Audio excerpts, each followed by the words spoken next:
Hello, everybody. Welcome to another episode of The Soul Goals. I am Dawn, and today I am joined by a wonderful, wonderful lady hailing out of North Carolina. Is that correct? That's right. Okay. Always. All the way from North Carolina today to be with us here. And interestingly enough, Liz and I met through our girls playing beach volleyball. We got to know each other. We were in California together this summer, and they were Right. playing. Right. Yeah. So we're sharing a tent. This is interesting. If you don't know about like the beach volleyball scene, I think it's fun. And I know people from the outside looking in think it's like super quirky and we're super kind of crazy people for doing what Right. we do. It involves a little bit of craziness. It does. I think you're right. I think you It's a have laid to. back craziness. Right. I agree. So imagine we're like, I think this is a thing that struck me about Liz so much is that we're sharing a tent because it's super sunny and the At girls Dog are playing. Beach. Dog Beach. We're on the beach. Can't leave out Dog Beach. Oh, we were at the dog beach. That's right, Yes, in the Long Dog Beach. Beach. Yeah. Yes. The Oh, we're on happiest beach on earth. it was the happiest beach on earth. If you need to go and be happy, you can pet dogs because 'cause they're running Mhm. around and you're being on the beach and you're near the water, which interestingly enough, we never got near the water, but Right. but we got Yeah. to pet dogs. And dog people, we found out, were very happy people. Yes, they're extremely happy people. Exactly. So if you don't own a dog, you might want to consider going and getting one. Yeah. But we were sitting under this tent and it's like girls started playing at like 8 in the morning or something crazy like that. And it's closing on 2 o'clock and they're still playing. And I don't know how we got into the conversation, but how many hours had transpired. And Liz and I are just having great conversation through the Mhm. day. And 2 o'clock in the afternoon, I find out that you had breast cancer like a year ago. Like Mhm. It had you're been just about a year. Yeah. not even. Yeah. And I think the thing that struck me was that you were so casual about your presence just being where you were at the time and just enjoying where you were without having to bring any of that in. And I was like, I, I think that was the biggest impression that I got at that point, other than the fact that you're also young and this is something that affected you just kind of randomly. So Mhm. It I would sure was. love for you to give a little bit of background. I think that, and I've spoke to a couple different guests already that have went through breast cancer. Mhm. So unfortunately, it's nothing new in our Right. culture at this point. Yeah, and I hate that because the incidence is rising. Right. 1 in Um, 8 women. yeah, I don't think it's going anywhere anytime soon, Right. unfortunately. But I do think that everybody's story around it is important because it gives information and insight to how you Right. dealt with it, what Mhm. you went through during your treatment, and how you got to the place you are now. So, Yeah. Liz, Hey. hey, Thanks for the introduction. yes, Yeah, I wish I could remember why I brought it up when I did. It's usually if I'm with somebody that doesn't know, it's usually that there's a boob joke involved. I probably was making fun of myself for having no boobs. So, I don't remember exactly, but usually if somebody finds out randomly, it's because, I get to say, well, I don't have that problem because I don't have boobs. you don't have to worry about it. Okay, Yeah, okay. yes, which was I honestly part of don't remember either, but it was I just remember, like, my jaw hitting the ground because I never suspected that. yeah. Never So, suspected it, and I feel like um, once you told me your story, you didn't suspect it either until it was, like, there. right, right. I mean, I had no box to check. I didn't really have a family history. I I'm thin, I'm healthy. I just didn't do all the things that they say, all the things to avoid or the things that I'd already been avoiding. Yeah.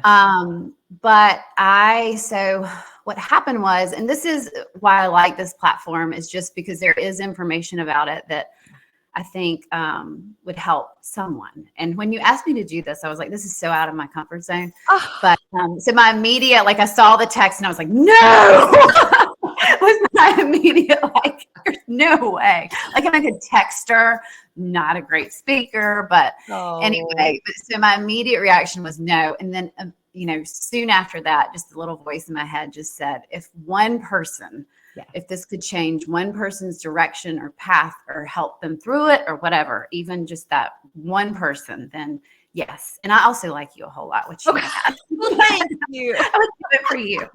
Well, I Um, adore you too. So but I think it was a really good mutual friendship that happened pretty instantaneously. So I'm yes. excited for that. Thank And you your for daughter, she was well, awesome.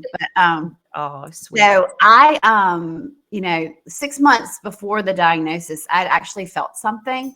Mhm. And I look back and I'm trying, you know, trying to help women know when they feel something because Mm. I don't know, like I've always been lumpy, bumpy, all of that.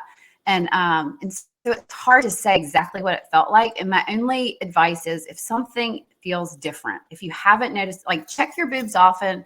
My Right. thing is even I, you know, I have to check non-boobs, but it's I always like when the calendar turns on the 1st, Mhm. that's when I do a boob check. Oh, And just that's great.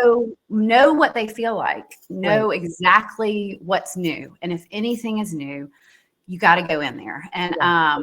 And so I had something that just felt different and I asked Brad to feel it and he said, "Yeah, I do kind of there's something." Mm. And so we went in and I had a mammogram and they told me, "You're good. You're fine." Oh, Which is what we want to hear, right? sure. And we're Sure. like, "Oh yay, I'm back out in the world. Great." So then 6 months after that, I had my actual appointment. And you know, when I felt it on one side, they only mammogrammed one boob. So I knew I needed to go for my regular too. And Mhm. once a year I get ultrasounds. And the Okay. reason for that is I have this wonderful, wonderful, wonderful, wonderful OB doctor who has been with me through the babies and everything. And Dr. Gay knew, and this is the part that I think I did not share with you Mhm. when we were at the beach together, but my brother actually passed away from a very, very rare aggressive cancer that he got when he turned 40. Oh, And wow. so, yeah, and that was a sweat gland cancer, and it was just misdiagnosed for a long time. And Mm. so by the time he knew what it was just very late Yeah. in his journey with that. But because of that, my Dr. Gay just wanted to just do everything in his power to always make me feel like you're in good health. Like, Yeah. so he said, you know, "Liz, you have dense breast and we can do more for you. Instead of getting mammograms here at the office, I'm going to send you to a specialist. And so you'll always get ultrasounds every year." Oh, that's amazing. And it was great. And, you know, it was just a sweet, I just feel like if it wasn't for him, I still would not know right now that Oh, that breast cancer was gosh. in there. So that's kind of a just aha moment of, you know, I just remember where I was sitting down when I was talking to him and him saying, "Let's do this for you." Yeah. So for about 3 or 4 years, well, yeah, I guess about 3 years, I've been getting annual ultrasounds. Okay. So Along with the mammogram? along with the mammogram, Okay. yes. So I had both. And I'll Okay. also tell you, like, if you live in the state of North Carolina, when you have your mammogram, you get a letter in the mail, hopefully, not a Mhm. phone call, a letter Yeah. that Same thing says, in Tennessee. if you get the Says phone what? call, not so fun, but if you Yeah. get the letter, you're like, Yes.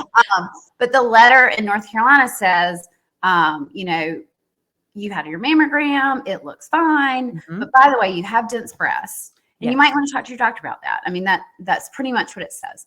My friend that lives in Rhode Island, who went through the same kind of thing, she was checked. I think she either gets MRIs or ultrasounds, I can't remember, and Mhm. hers came back that she had breast cancer at some Mm. point. So we were comparing notes, and she said she couldn't believe in their letter it says you need an ultrasound or an MRI. In the North Oh, Carolina letter, it does not mention that at all. And okay. so she's like, "I've always had that because I had the letter that said you have dense breast, you need an ultrasound." And Right. so, you know, I'd love for one day for all of the states to say women, and how many women have dense breasts? I mean, everybody that I talk to says, "Well, I have dense breasts." Yes. So Yes. our age group, you have dense breasts. It's very common. Anyway, so that's a big just thing that I want people to know. If you Mhm. hear that, you need to do more. You can't Yeah. just do the mammogram. To Yeah. the point that when I went to have my biopsy, they put little clips when you're doing the handheld biopsy. And Mhm. that but anyway, when I had my ultrasound, bing, bing, bing, we see something. Hmm. But then I had to go back and have it biopsied. They put the clips in me and then they re-mammogram you for imaging with the clips in. They Okay. still couldn't see the Wow. cancer. So, I mean, it's just, I think, when I was watching, I think it was Katie Couric and her story, Yeah. they described it as looking at a snowball in a field of snow. And I mean, that's just Ah, what the mammogram does. It just, yeah. you don't get good imaging unless you do more. Right. Do you So feel I like you're wish in hindsight I had a ultrasound at that, when they did just the mammogram uh-huh. in that 6-month mark. I should have demanded a Mhm. handheld ultrasound, but I didn't know that at the time. Right.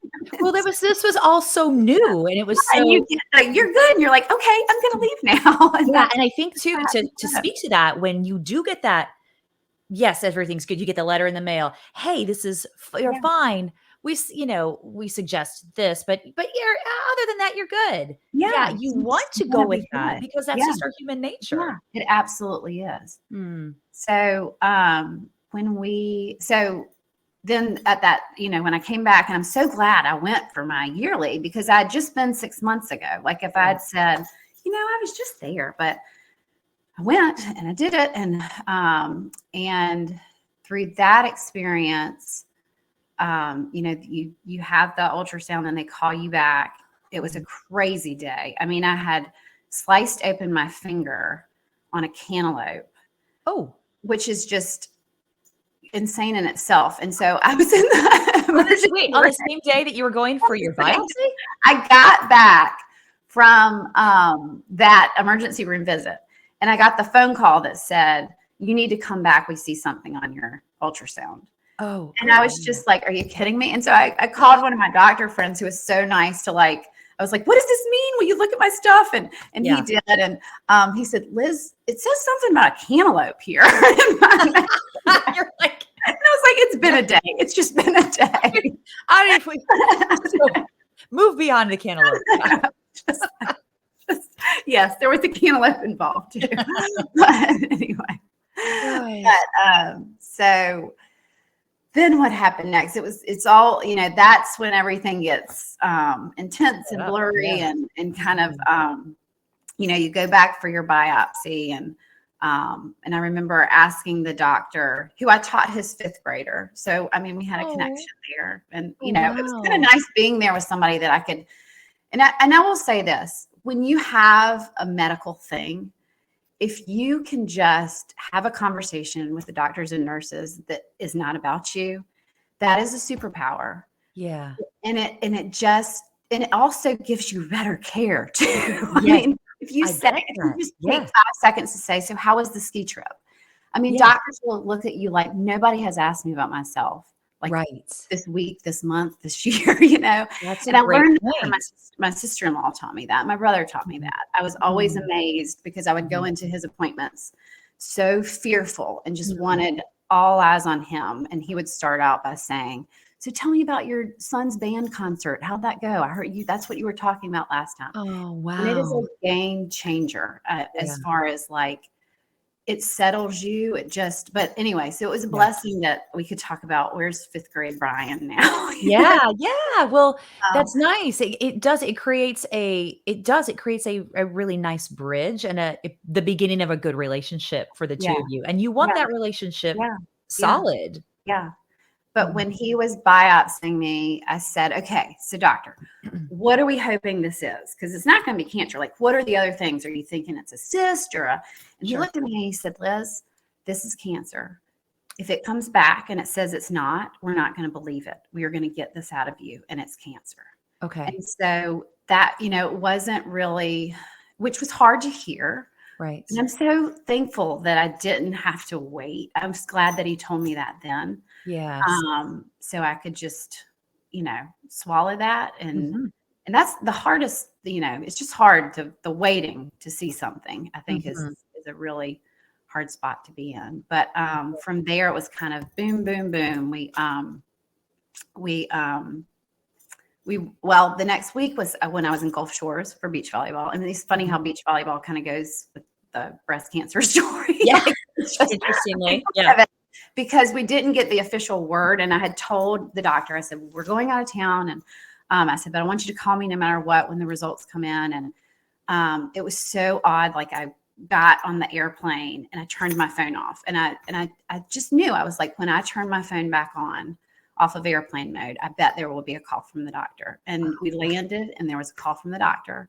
And I called Wow. him back and he said, "Where are you right now?" And I said, "I'm in the airport." And he said, "Well, just do your trip. Call me when you're," and I'm like, "No, I want to know right now." Yeah.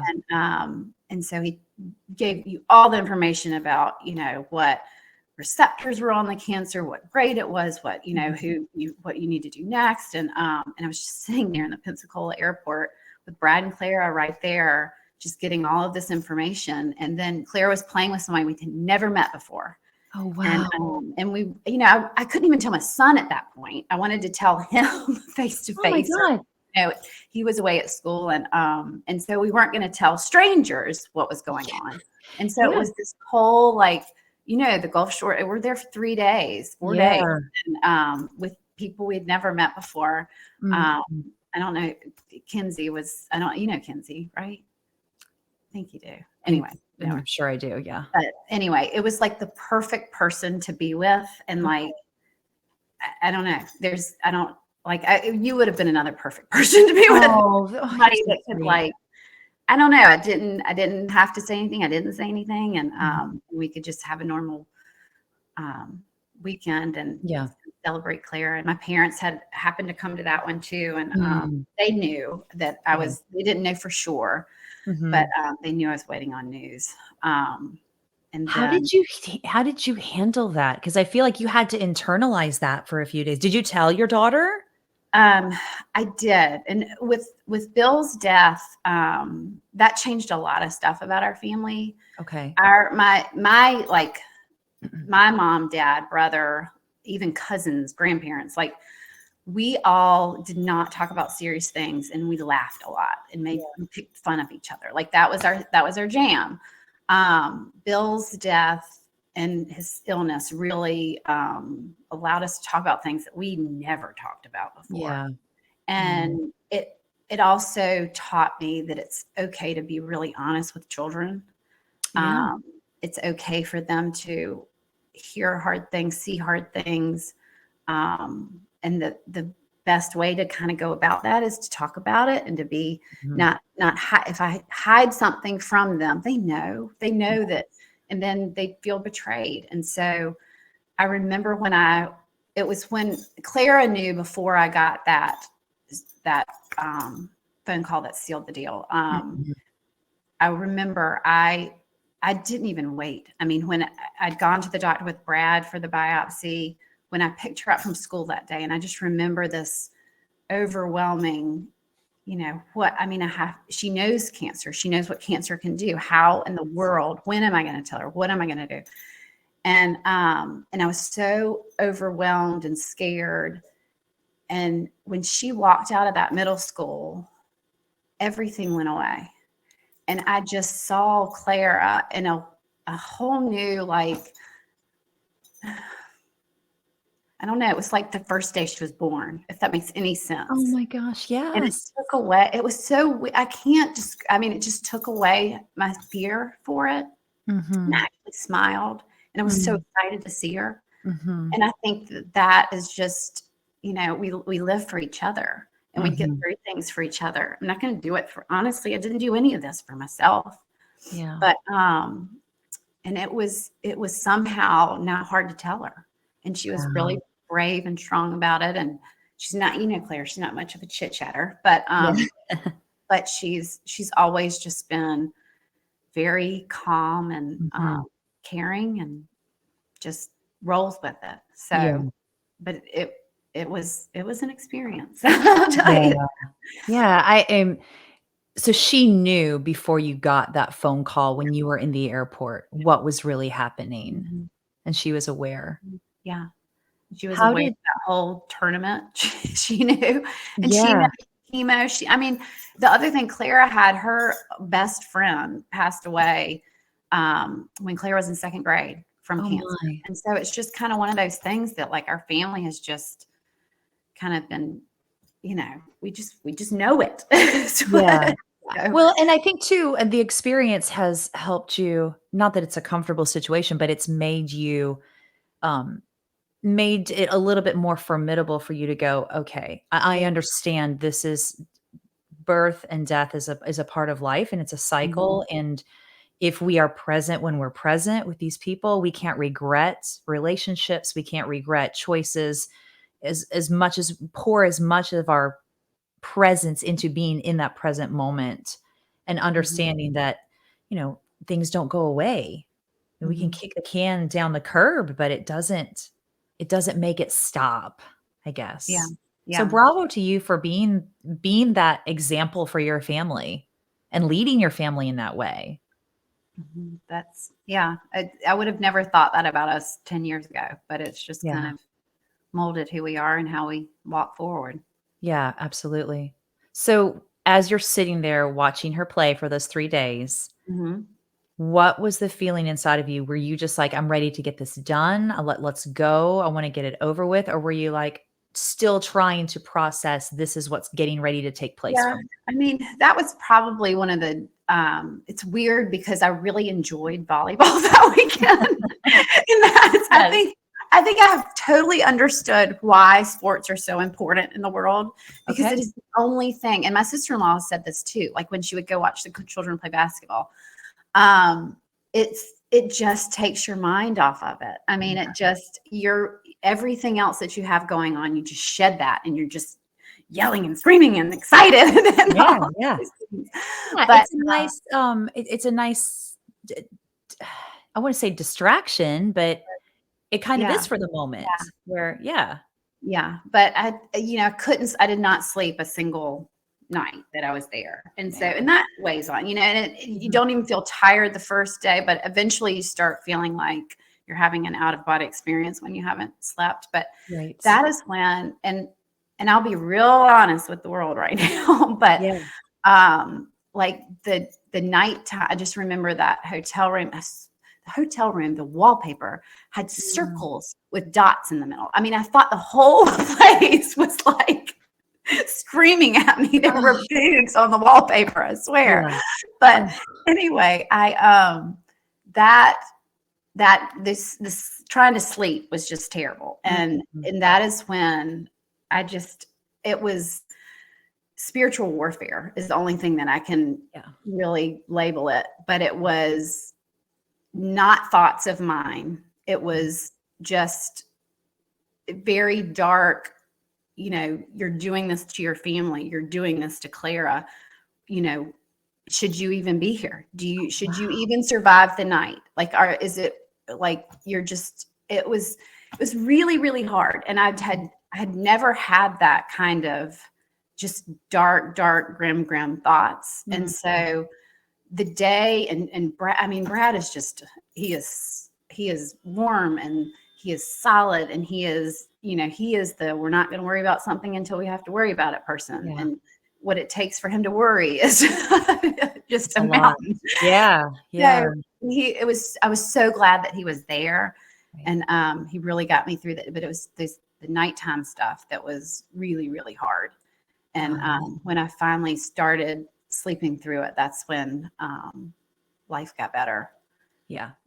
Yeah. The spiritual warfare is a big thing. I know my other guests have talked about that. That feeling of what did I do to have this come upon me? Hmm. What's the reason? And then um the anger that comes along with it, that goes with that same thought process. And Right. then you're like, but I shouldn't be angry. So it's that internal conflict that you're going through. Hmm. And Hmm. then you take on top of that, you're not sleeping. Yeah. And that just There's throws a- throws it into a huge tailspin. Yeah. Right. So really, I mean, and you hear that often that the diagnosis is the hardest part. And once you have a Mhm. treatment plan, Yeah. and it is. I mean, it's like, just the unknown is always, the scariest part. And I Right. think that just when you go through something like this, you realize your humanness more than you ever have. You realize that Mhm. we're fragile and we don't know. Those are the two things that Yeah. just Yeah. that you just have to, Fragile and we don't know. And I get that to your point. Yeah, the unknown is in anything, but then you're facing something so big that Mhm. just was dropped in your lap. And Right. I, yeah, Yeah. I can't imagine. Yeah. Tell me what happened when you got home from that trip. Okay. So I got home, and that's when all the appointments, I mean, I had Mhm. appointments. Went to see a breast surgeon who was fantastic. And I Okay. was so grateful because we live in a relatively small place. And some people go to Duke and Chapel Hill. We have a great person here in Greenville. And I went in there, and he said, he was it's just a little bit of cancer. You're gonna be fine. We'll just do a lumpectomy. And anyway, he looked at my breast and he was like, wait, maybe we need to do more than a lumpectomy, because I had small boobs. Like, people don't really notice that I don't have any now, because there wasn't, I mean, another box I couldn't check, right? Like, Right. you only have this much breast tissue and you're gonna mess And with this is what you're telling me? Yeah. Oh my. Yeah. but anyway, he said single mastectomy, and I said, I want you to take them both. Yeah. And for me, and I know, like, that's where the roads, everybody has a different what they feel comfortable with, and I am fully supportive with whatever you decide in that moment. For me, Mhm. I felt like, I've just been told that my body knows how to make breast cancer. And so I went through the gene stuff, and I didn't have the gene for anything that they know of right now. Yeah. But to me, I was like, I don't need the gene test, because you're telling me that my body knows how to make this. So just take it all. I Yeah. don't want to worry. I want them gone. And so Yeah. at first he said, I just, a single one, that's all you need. And I looked at him and I said, if you can't take both of them, I will find somebody else that can. Yeah. And he said, I Wow. will do it. And Yeah. so anyway, and you know, and a lot of women decide on reconstruction, and Mhm. that's probably what makes me unique with, the people that I'm mostly around that have gone through this. Mhm. But for me, I wanted only one surgery. Mhm. That Mhm. was ideal, I thought. The other thing is, I had several groups, especially, like, there's a Facebook group for women who choose to go flat. Mhm. And with that, just looking at pictures of women that are brave enough to show what it looks like, Yeah. that was super helpful. At first, it Mhm. was, sad and just shocking a little bit. And Yeah. then it just became more normal to Mhm. just, in my mind. And I remember there was one woman who put her picture, and she had on jeans and no top, and she was beautiful. Yeah. And I told my mom, I said, Mom, do you want to see a picture of what I'll look like? And I've shared it with, like, my best friend and my mom, and it was really sweet that the first thing my mom did was she just smiled and said, it's beautiful. And I said, that's what I thought too. It's beautiful. I mean, there is something, almost, that connects us with, if you're a Christian, Christ and Mhm. his wounds, and just Mhm. feeling like it almost was the shape of a cross, just to look at her and see the scars and all Wow. of that. But it just, I mean, it definitely made me thankful that if I, if being a Christian, that's the only faith that has a suffering Mhm. savior. Yes. So in this moment, I knew I was going to suffer, and I knew it was going to be painful, and it was going to be hard. And Mhm. I was just thankful that we have so much to draw from that suffering through, Wow. you know, Liz, I that's so the things that you're saying are so powerful. I think that and I love that you said, it's obviously it's everyone's individual decision, but your story gives light to I love that analogy and I love that comparison to the Christian the wounds Mhm, that Christ went through and the mhm, things that you were getting ready to face. And what a really nice reminder for you that that is present with you. It will mhm, always be present with you. mhm. Yeah. And I Yeah, also think it was interesting too that you were very fully aware that you're like, "Hey, I know my body. My body was able to grow cancer. So I don't want I don't want any other possibility of having to redo this situation again." right. Yeah. Hmm. So we scheduled the surgery, and all of this is a waiting game. Like, Yeah. How long was it? Like, this was that I was diagnosed the week before Gulf Shores, which we always know is the last week in April. First week of May. First week of May is when I was, so but, and then we went, to see the surgeon. I had my surgery happened June 15th. Okay. So, went through May, middle of June is when I was scheduled for this surgery. Now, the next part of the story. Okay. I remember when I told my son, and we had to tell him over the phone because he was in school. And he's my, he's my more emotional, one that he wanted to come home so badly immediately, Was this in April when you found out initially? Yeah, and I told both of my children, I said, what I want you to do is still be able to do everything you possibly. I don't want you to miss one thing because of me. Yeah. And that was hard for him, and he had all sorts of things going on, and it was hard for him to be away. And I understand that too, because with my brother, like when he was sick, he was in Charlotte, I was in Greenville, and the hardest part was being away. Yeah. When I was with him is when I felt just more like, even if it's not okay, it's going to be okay. And but when you're apart, you just, I don't know, it's just harder to feel a calm spirit about it. But so I remember telling him in that conversation, okay, you're getting ready to come home for summer. I just need you to do the things to, like, this is all I can handle right now. So I just need for you to, like, not go out late, not drive poorly, like, just please do all the things you can to be safe. Yes, we're going to be, I just need some continuous calmness. Yeah. Okay. But then he got home and he went to the beach with his friends, and he went running into the ocean and went headfirst into the wave, and he hit the sand headfirst. And at the moment we didn't know it, but he broke his neck. Oh my God. His neck. Yes. So that was, when he dove into the ocean. When he dove into the ocean, he didn't know at first. I mean, he came out and he was like, "Oh, that really hurt," and he was complaining about it. We didn't know for like 3 or 4 days that he had done this, but he was complaining that his fingers were tingling when it happened.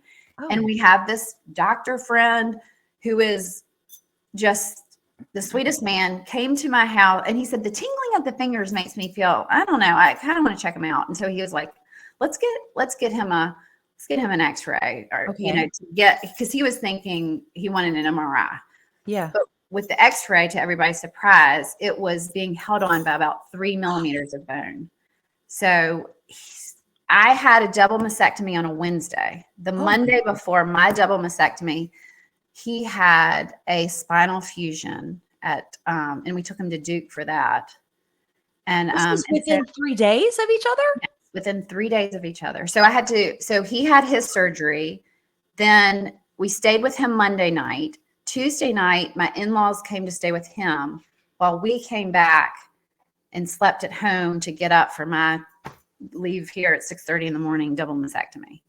Oh my God. And then the other crazy, so the big change was we called Rent-A-Center and we ordered 2 recliners instead of 1. So you guys could recover together. The thing is, we walked through the door, me with all my bandages and my drains and all this, and then him in a neck collar, and we both got home about the same time.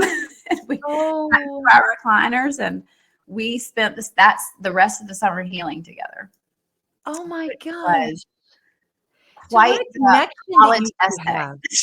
That's crazy. What a connection the two of you have. Mm-hmm. I mean, yeah. So that was crazy. Wow. Yeah, that was crazy. But it was, I mean, it was okay now.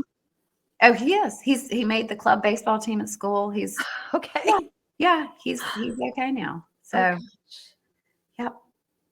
But I mean, we spent the summer, we would go on walks together every day. It was harder. it was hard to watch him healing, like to watch a teenager healing through something. Oh, good gracious. It's like, but it also to watch him on a spiritual journey through it. And, Yes. he went through some things and he said, Mom, I just had this dream that, you know, how was I not paralyzed? How did I not die from that? And he said, I feel like I was saved. And, Yeah. and I don't know. I can tell you, like, through everything, we have different thoughts about our faith and everything. And I Mhm. think the hardest thing that I struggle with still is like, and it's funny because I'm doing do you know who Paige Brown is? Because she's from I Nashville. Paige I Brown. know the name. She does, she's at the West Church, West Community, Mhm. something like that. But she does this, she does a Bible study that all can hear, and it's awesome. But it was on Jonah this time. And she said, okay, what are the traits of God that make you angry? I mean, Oh. is that really something that you have thought of? Like, what are the traits?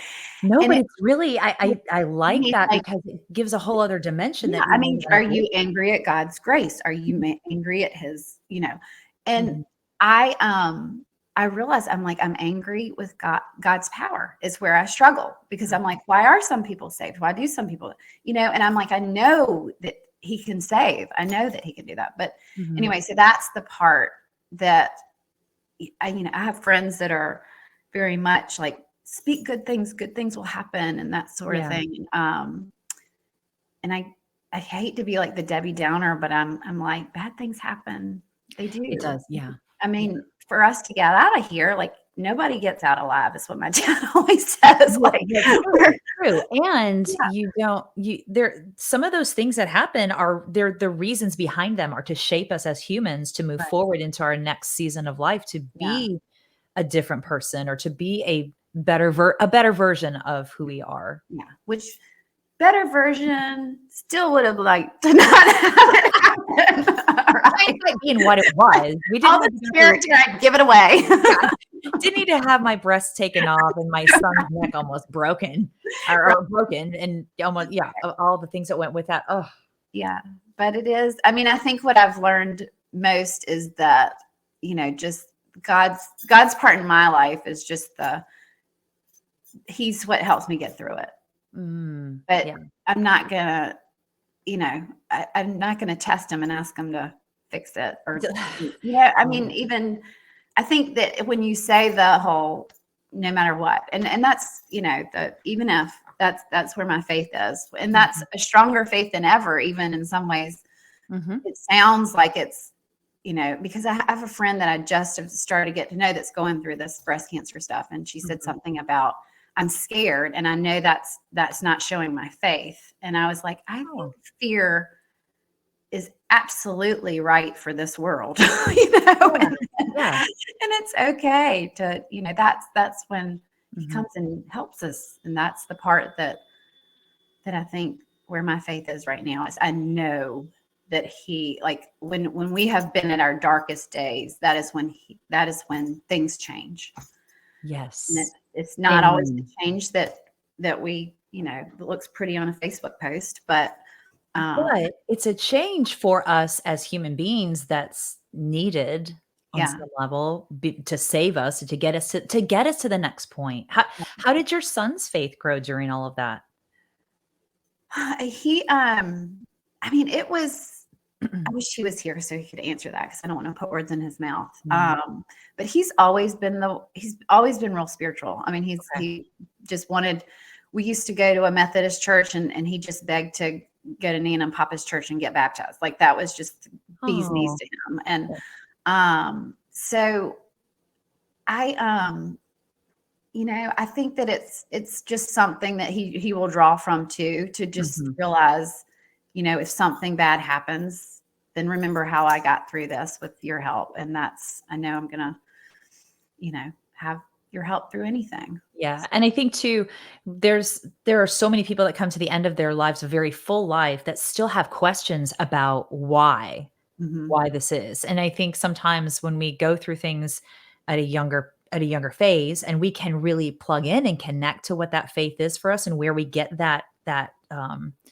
that power or that compassion where we can really plug into really allowing that to pass through us, then we don't have to wait till the end of our life to be able to go, "Oh, I get it. I'm so thankful for Yeah. what it is that happened." It puts it in a little bit of a different perspective, perhaps. Right. Yeah. Yeah. So this flash forward to the summer, you guys are recovered. Well, and we missed the chemo part. I mean, it's a very long story. Yes. So tell me, when did that hit? Was that We didn't happening think during I all was that? going to need chemo, but when my pathology came back, I had a teeny tiny amount in like the sentinel node, the first lymph node. Okay. And so my doctor said, I still don't think you need chemo. Let's medically shut down your ovaries.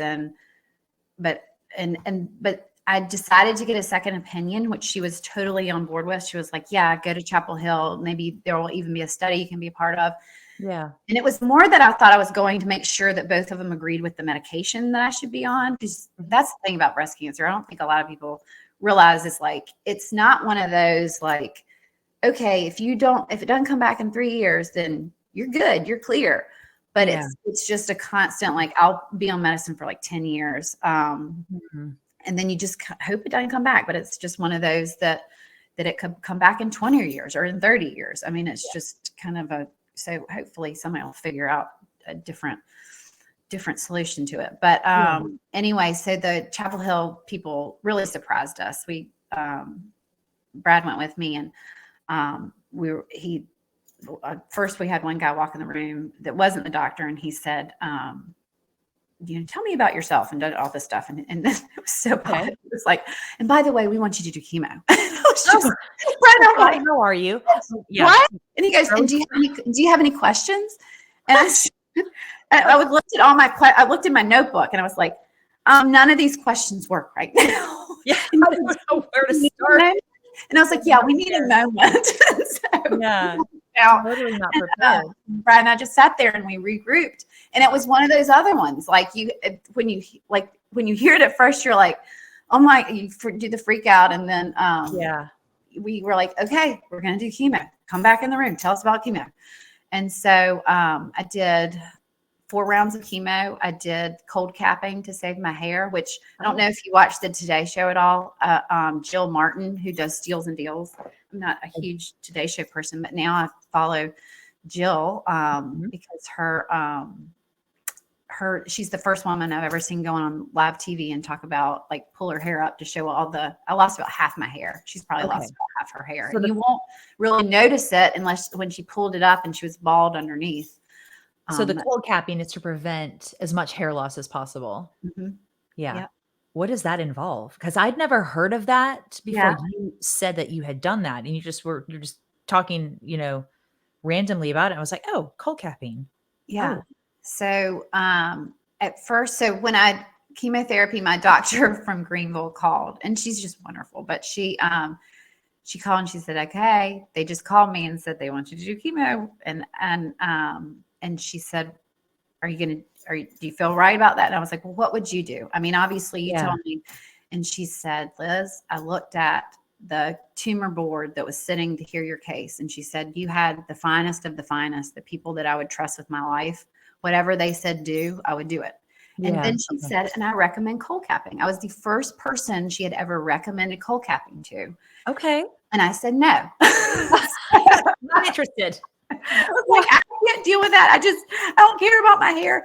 I've gone through so much already. You don't understand. And so then I just started doing some digging. And my friend, my mom's friend in Charlotte, her daughter had cold capped. So I wouldn't have even heard of it had it not been for knowing my mom's friend who did it and kind of seeing pictures of that.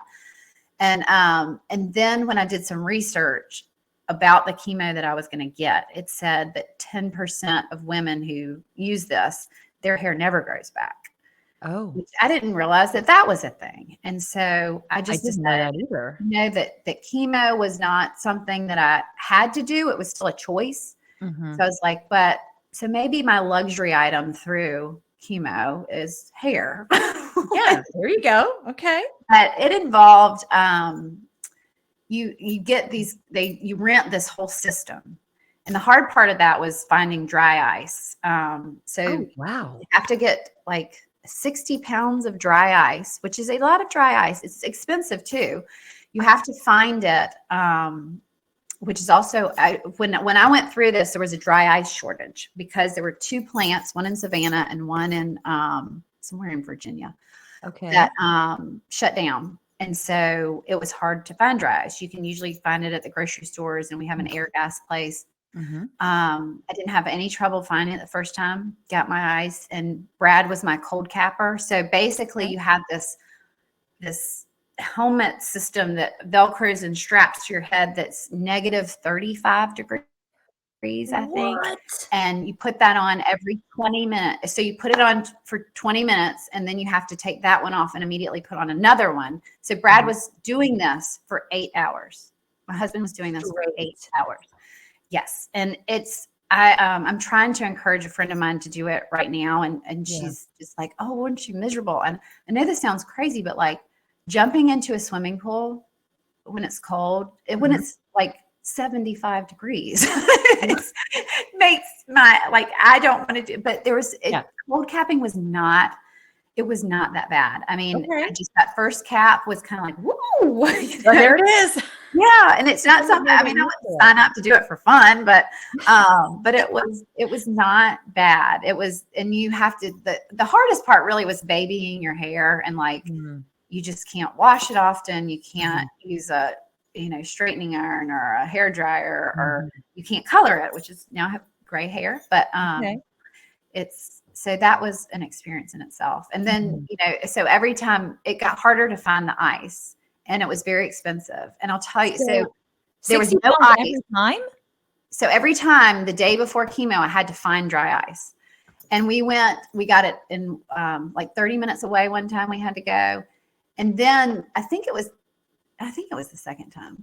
I can't remember. But anyway, we went, and there was no dry ice in Greenville at all. Oh, no. And so I started calling, and I had a whole team of women that were my dry ice people, and my people that were going to cold cap. Because if Brad had a cold or something and couldn't come in with me, then I had women that came and trained to do cold capping, so that they could be my cold capper if I needed them. Oh, okay. But the time that we could not find any dry ice, I called Raleigh Air Gas, and Bob Shipwash is his name. And he was every time there was a different angel through chemotherapy. Every session has a different angel, but Bob was one of the angels. And he said, there should be dry ice in Greenville. Like, my company ships there. And I said, well, they said that the amount they have has to be saved for something else. And he said, you will have dry ice whenever you need dry ice, and you're not going to pay for it. Oh, gosh. Yeah. So he called them and said, give her however much dry ice she needs, and don't make her pay for it. Nothing. Oh, Liz. Which is like, I mean, I can't remember exactly how much it was, because I only had to pay for it once. Wow. But it was like 60 pounds. I can't remember, but times, I don't remember how much it was a pound, but it was a lot of money. Yes. So that was huge. And so I went and had lunch with him, to get to know Bob a little bit, but he was sweet man. But that's the neat thing, is people kind of just sweep in and to do something. Oh, so you did that. The cold capping happened for 8 hours before every chemotherapy session. It was during the session. So I would start it an hour before the chemo goes in your body. Okay. And then you do it through the chemo. And then I think it was like 4 or 5 hours after it's done. And then it's just a long period of time to be. Yeah. Wow. All day adventure date. I mean, some fun dates. It sounds as if. So are you ultimately glad that you did that? I am. I'm very glad that I did that. Yeah. And you're also glad that you chose the double mastectomy as well. Yeah, I am. Definitely. You wouldn't change anything about it, you don't think? I mean, I think at this point, you just, there will always be, I didn't have to have radiation. Okay. And there's a part of me that knows if I went and spoke to 20 radiation oncologists, just because I'm young, somebody would have said, do everything. Yeah. But there's so many, you can have radiation and that affect your body in such a negative way too. So it's just one of those things, you kind of just have to do it Mhm. And I think too with my son's, with him breaking his neck too, there was just not that time and that energy and that it just, we had to trust people more than I would have had to, I think, Okay. and just had to kind of float through it. It wasn't like we couldn't overthink anything. We just had Yeah. to keep moving to who said the next part and believe them. So Well, that sounds like that's another God thing for you too, right, you right, know? Just being able to surrender to that and know right. that this is what we have to do to get through it. Hmm. Oh, so your support system, obviously, your husband on top of it, Yeah. how did without I obviously, I know you don't wanna put words in his mouth, but without him being there to the best of what you can say, like, how did he get through this emotionally? Did he So talk to you about his I'll tell fear? you. Well, I mean, the kind of the Mhm. crappy thing is getting a health issue at an early age. How old It's were you? also, so I was 45 when I was diagnosed, Okay. but it's also really nice. The benefit to being young is that you have a lot of people around you who are young and capable and strong and and so I will, that is helpful. Like I see my Mhm. parents getting older and you don't have as many people that are physically able to help. And so Sure. I think for Brad, the biggest blessing in that kind of segment of this is that he's part of F3. Have you ever heard of that? No, So it's fellowship, faith, and fitness. And Okay. it's a group of guys, and it started in Charlotte, but I'm sure there's one in Nashville. There's Yeah. one like over the country, these have popped up. But they X3. basically get up and they exercise together. And Okay. it's faith-based too. So Mhm. and how many men have a group of guy? Like it's just, it's just harder. Like women, Mhm. we have our friends, but like guys need a little.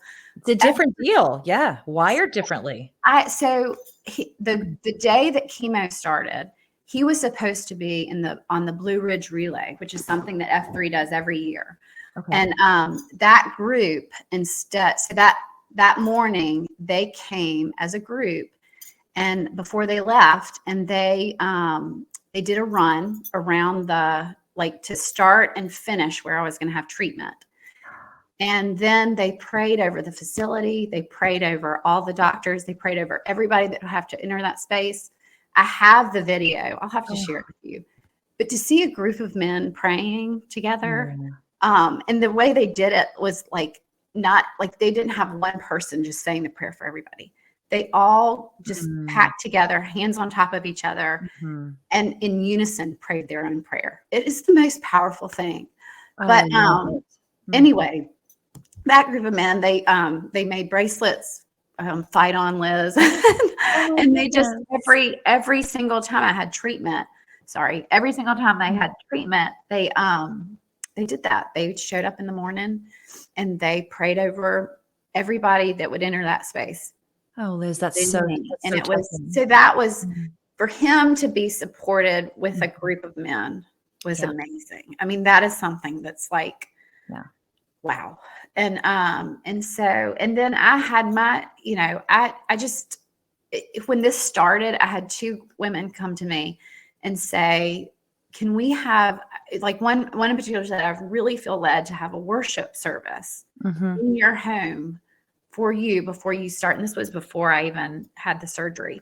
Okay. And so that group, they came to my house, and I was kind of like I I love I love the Lord. I love my Bible study. I love going to church. But I get a little bit funny about the, like, laying hands on me and stuff like that. Yeah, it's just Yeah, like, yeah. just Yeah, don't yeah, do I get that it. to Yeah. me. But if you, but I really, I kind of, I just Mhm. decided that this whole process could bless other people if they, Mhm. and so I was like, whatever somebody feels led to do, they should do.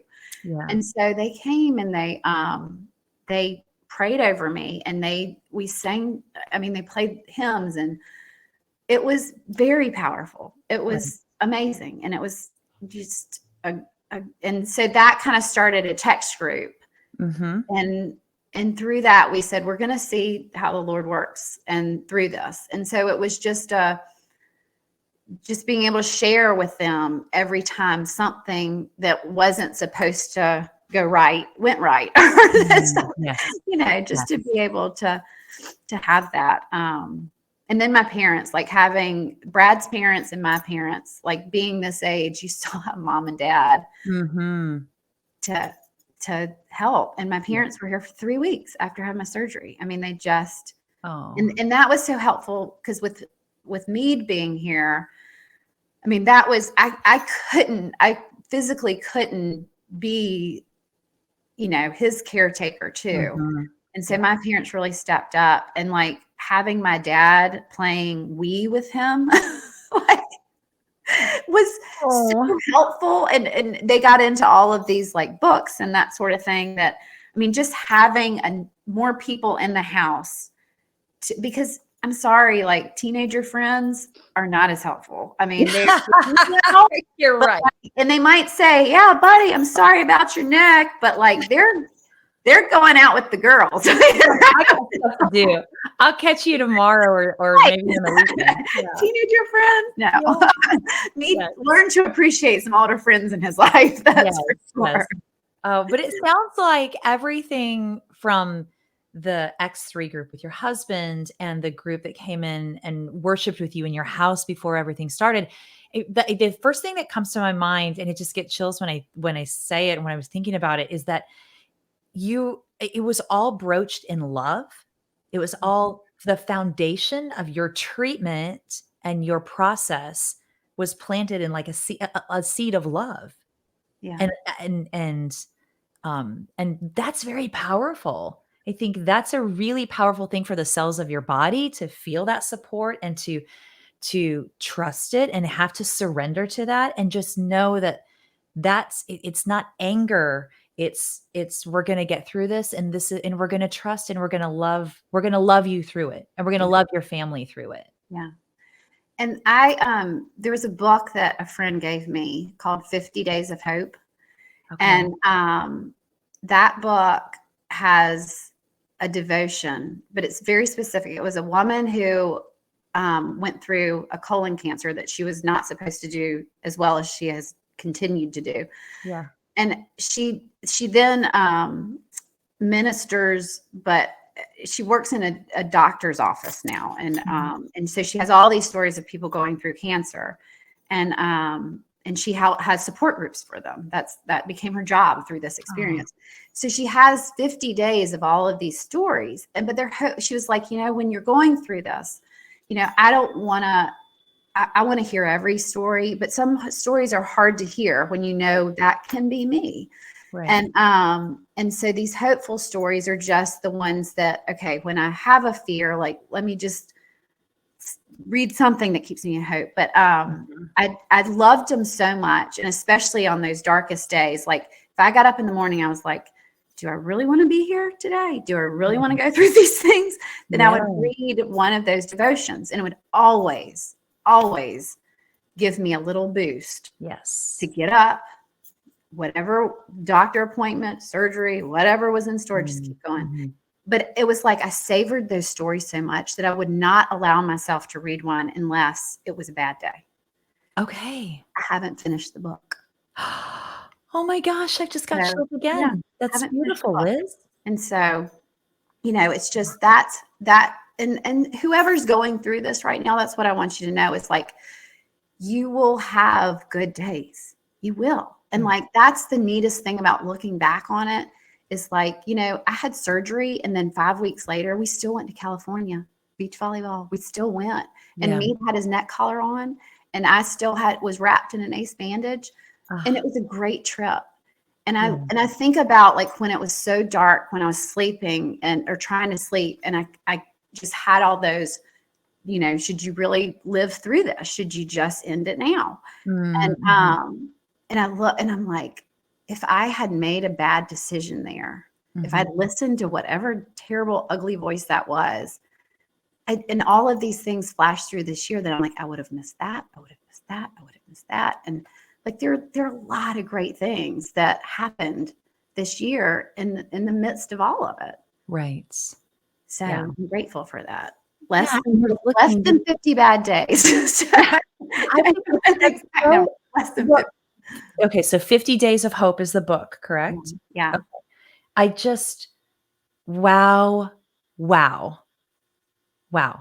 I again, like, you're all of my guests usually have something that just, like, my jaw hits the ground, but again, how you sit here and say where you started and what you could have done, but that's 50 stories that you wouldn't allow yourself to read unless you were having a bad day, and you're not done with the book. Right. That speaks testaments to, like, the support around you and your attitude and "Okay, I'm gonna do it. Okay, we're gonna get through it. Okay, I'm gonna put one foot in front of the other, and we're gonna make it happen." And it's not to say, like, you're the first one to say there's bad days, like, and it's days when you get up and you're questioning, "Is this really something worth it?" Can Yeah. but for you to, for you to witness that and to be that and to be open and discuss that and share that with people that's a gift too. Yeah. So I'm so proud of you. I'm proud of you. Oh, well, Thankful for you. how is your son doing now with his He's neck? Let me just great. revisit that one real quick. He's just a hot mess over in college doing, he's into all things fun. Oh, But good. He's enjoying life then, yes, correct? he's And absolutely you? enjoying life. Where are you at with everything now? So now I take a pill once a day. Mhm. That's, it's not fun to have, you have a reminder every day that this is part of it, but Mhm. that's going really well. I'll probably change up some things down the road. All the menopause or postmenopause, premenopause, Mhm. like weighs into things, and whether or Okay. not you keep over, there will be some more things down the line that we have to make some decisions. Okay. But so far, because I'm on tamoxifen, and I just heard horror stories about tamoxifen.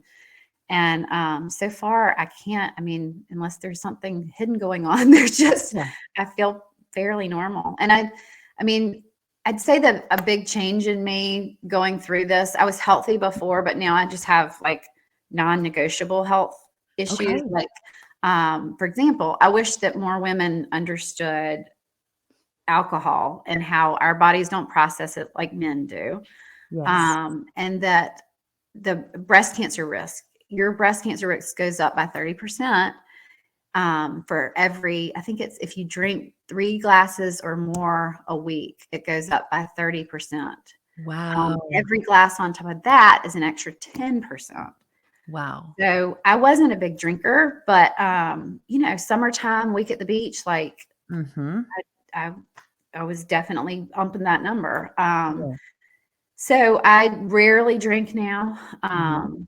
I don't say I'll never drink, but I rarely do. Mhm. And so it's just funny. Like, I can't really tell you, like, I feel really good, but good gracious, like, I'm not drinking alcohol. I'm making, you take care of yourself, like that. You Yes. just learn, like, this is your new job. Your new job is you take care of yourself. And your new job is that, like, an hour and a half every day, you're doing some sort of physical activity. Like, you're, Yeah.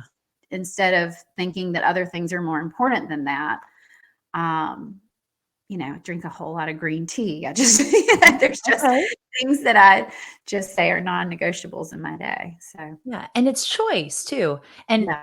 on along that line of choice, I mean, just listening to you and your story, I really feel propelled to believe that your choice has really helped you feel good in these situations and feel good with your treatment and get through your treatment in a way that your body accepts it and is acknowledging it and taking it in to heal you Mhm. with that whole kind of that love sewn in, but the your attitude, I guess that's what I'm trying to get to. Yeah.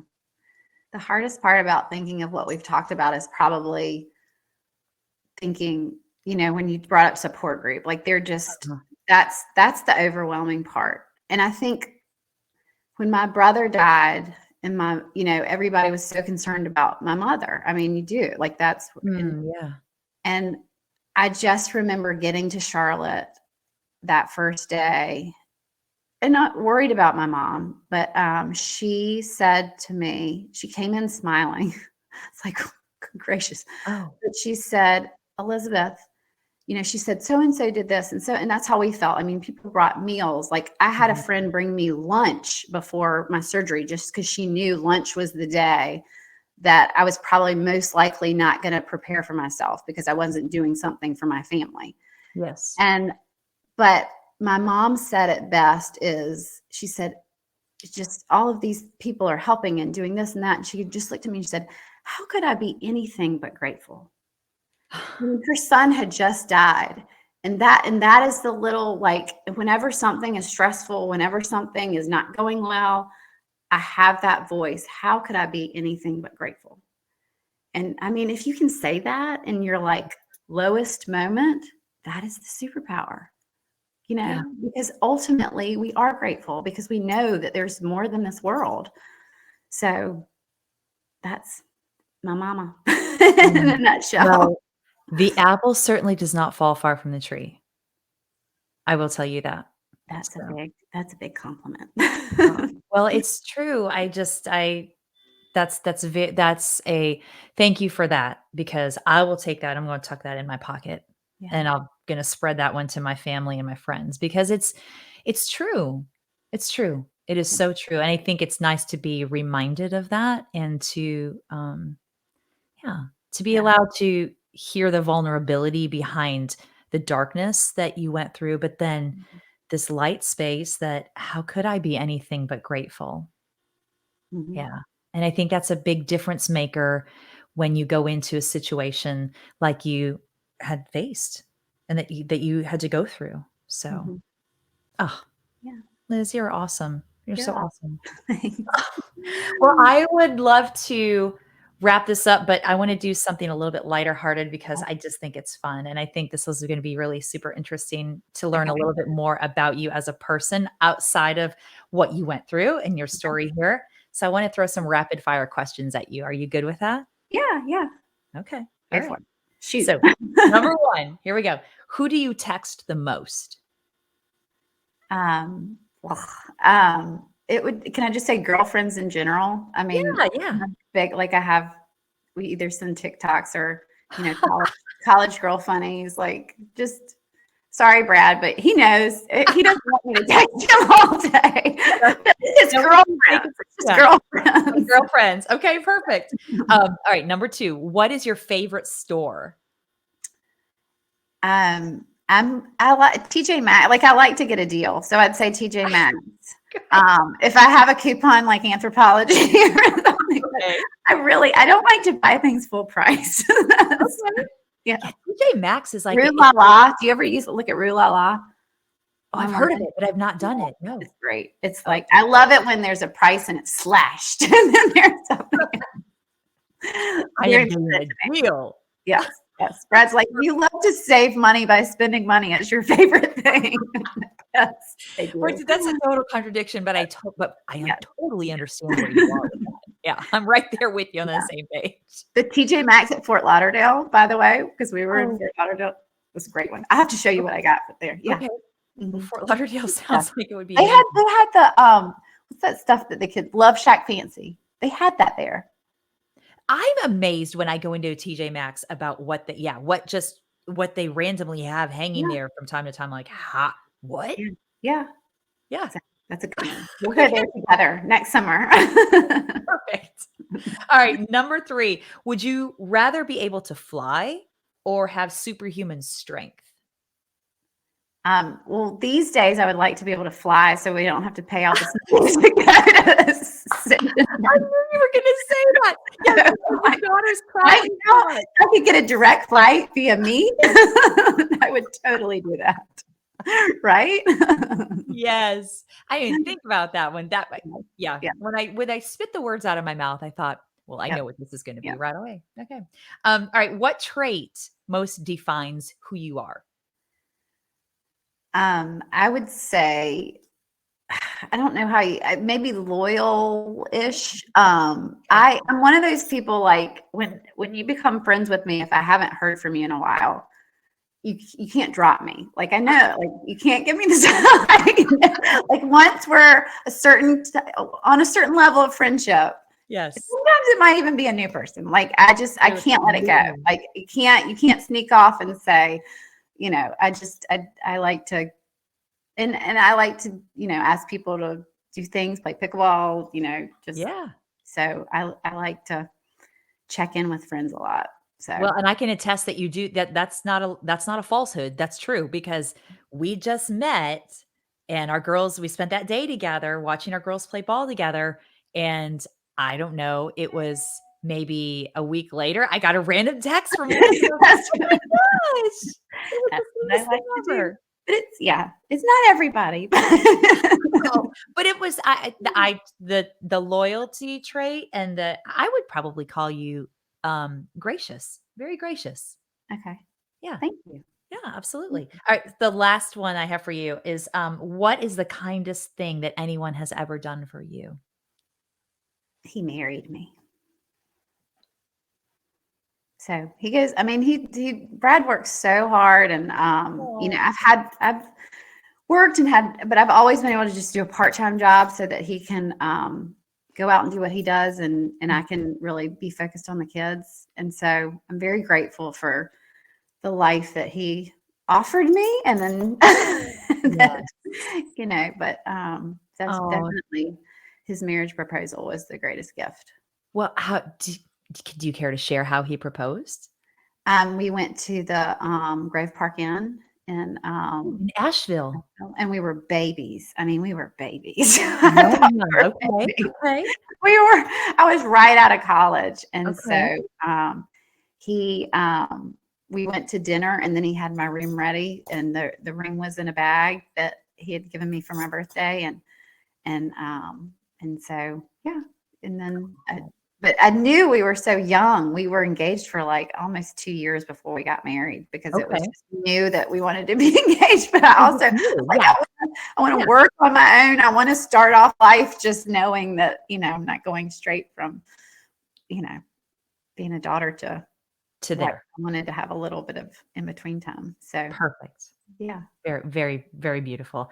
I'm so, so, so thankful that we met, and I'm so thankful that you shared your story with me like you did on that first day when we were together, and I am eternally grateful for this time today Well, and for thank your you for that. information, Yeah. for your candidness, and for being so real about your experience and your feelings. Because I think it's really hard for people to put themselves out there and to lay it all out and to say, "This is how I felt.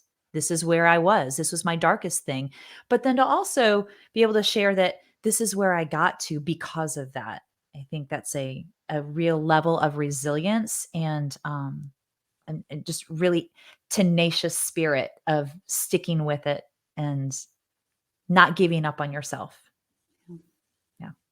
So Thank you I for appreciate you. asking. Oh, well, Liz, I hope you have a wonderful rest of the day, Thanks. You wonderful too. rest of your week. Thanks. You too. Thank you. And I'm sure we'll meet again on a volleyball court soon. Very soon. Thanks, Liz. Thanks, Don.